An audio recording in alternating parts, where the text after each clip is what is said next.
So, the story begins with a nurse named Katie. We see her trying to give CPR to a dying patient, but despite her efforts, she is unable to save him. The shock is so severe that she sits there, frozen. We see her hands covered in blood. The scene then cuts away. We see Katie again, but now she has changed her name and her life. She now calls herself Maud. She does this because she wants to escape her past life and overcome the regret of killing that patient. She has devoted her life to God, and now she lives only for Him. Katie remains deeply connected to God and prays to Him constantly. Although her workplace has changed, her profession has not. She is still a nurse. Earlier, she worked in hospitals, but now she does private nursing. Through an agency, she takes care of terminally ill patients who are close to death. She looks after them and tries to make their final moments peaceful. In the same way, she gets a new assignment, caring for a woman named Amanda. Amanda was once a famous pop dancer and choreographer, but now she has terminal cancer and is dying. That is why she has come to spend her final days in a comfortable home. When Katie comes to Amanda's house and spends a day or two with her, she notices something strange. Even though Amanda is close to death, she continues to do things people usually avoid. Amanda smokes cigarettes, plays the drums, and every night invites a different partner to her house, whether a man or a woman.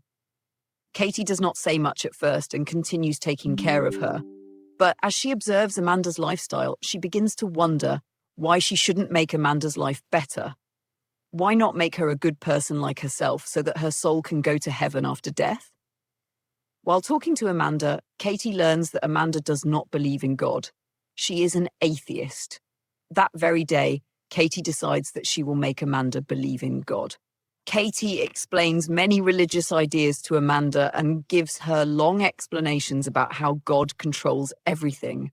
But Amanda is not interested at all because she does not believe in God.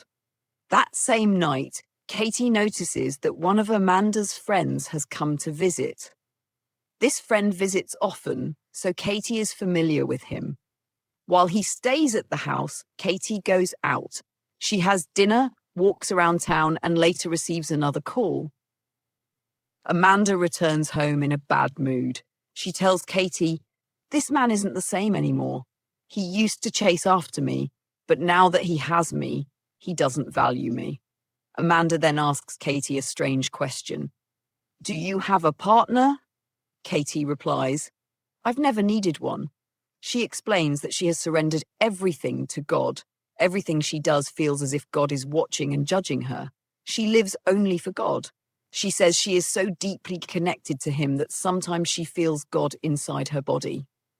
When that happens, a powerful shock runs through her and the feeling stays for a long time.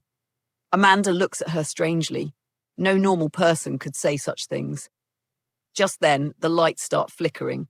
Katie becomes happy again. She believes this is a sign from God showing that He is pleased with her actions. Katie tells Amanda, "I'm making your life better. I'm leading you toward God." God is happy with this. She asks Amanda to pray with her, saying, "Maybe you'll feel God too." Reluctantly, Amanda agrees. They pray together in a strange, almost yogic way. After praying, Amanda tells Katie, "Yes, you were right. I felt God inside my body." Hearing this, Katie feels her mission is succeeding, her confidence grows, and she begins to take control of Amanda's life. She reduces Amanda's cigarettes, throws away alcohol bottles, and starts feeding her healthy food. According to Katie, Amanda's life is improving. But one problem remains. Amanda's friend Carol, who used to sleep with her. Whenever Carol visits, Katie watches them closely and finds it disgusting. Katie confronts Carol and says, "Every time you come here, you lead Amanda down the wrong path. You shouldn't come here and ruin her new life." Carol replies angrily, "Who are you to interfere in our personal lives?" Katie answers, "I'm leading Amanda on the right path. That's why I must speak." Eventually, Carol stops visiting. This makes Amanda depressed, but Katie is happy because Amanda hasn't done anything bad lately. During this time, Katie begins having strange attacks. She becomes hyperactive and excited. According to her, these episodes happen when God enters her body. One night, Katie goes out for a walk and meets her old colleague, Joy. Joy is surprised and happy to see her, and even more surprised to learn that Katie is still working as a nurse after the hospital incident. Joy gives Katie her number and says, "You can meet me anytime you want." When Katie returns home, she finds Amanda angry. Amanda has discovered that Katie stopped Carol from visiting. This affects Katie deeply. She punishes herself by burning her hand on the stove. The next day, Amanda throws a party and insists that Katie attend. Katie feels happy at first, but when she arrives, she becomes uncomfortable. Everyone is smoking, drinking, and doing things she believes are sinful. She only cares about Amanda and wants her to stop drinking and smoking. But Amanda mocks her in front of everyone, saying, "Meet Katie. She's a saint. She thinks she's my soul savior." We learn that Katie had gifted Amanda a religious book the night before, signed with the words "Soul Savior." Everyone at the party laughs at her. Some even mock her like children. Deeply hurt, Katie slaps Amanda. This moment costs her everything. She loses Amanda as a client and is fired from her job. A few days later, we see Katie alone at home. She is more depressed than ever. Her burned hand is infected and she is in pain. In the bathroom, we see strange bruises and cuts on her body. Katie believes that God is angry with her because she failed her mission. Feeling abandoned, she returns to all the bad habits she once gave up. She drinks at bars, and becomes close to men. After one such encounter, she feels immense guilt. She returns home and cries, begging God for forgiveness. "If you're with me, give me a sign. Have you abandoned me?" Her apartment is filthy and chaotic. Suddenly, Katie begins to levitate. It feels as if some entity is present, an evil force that she mistakes for God. This convinces Katie that God is with her again. She begins punishing herself further. She puts worms in her shoes and walks, enduring pain to seek forgiveness. Later, she sees that Amanda now has a new nurse who is taking good care of her. Katie feels jealous and believes she can still complete her mission through this nurse. At home, Katie hears a terrifying voice saying, "Complete this final test and you and I will become one." She believes it is God's voice. She dresses up as Maud and gathers weapons, knives, and scissors.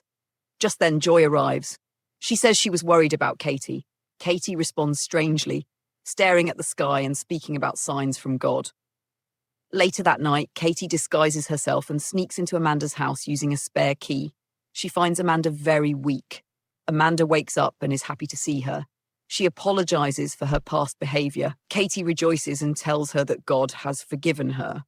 But Amanda then reveals the truth. She says she never felt God and only pretended because Katie was lonely and disturbed. She says God is nothing. This enrages Katie. Suddenly, Amanda appears demonic to her. Her eyes turn black, her veins bulge, and her face changes. Believing an evil entity has possessed Amanda, Katie stabs her in the neck, killing her. She celebrates, believing she has defeated evil. The twist is revealed. Katie was never chosen by God. She was lonely, traumatized, and mentally ill. Her visions were hallucinations. She believed anyone who didn't believe in God was evil. After killing Amanda, Katie cleanses herself and feels at peace.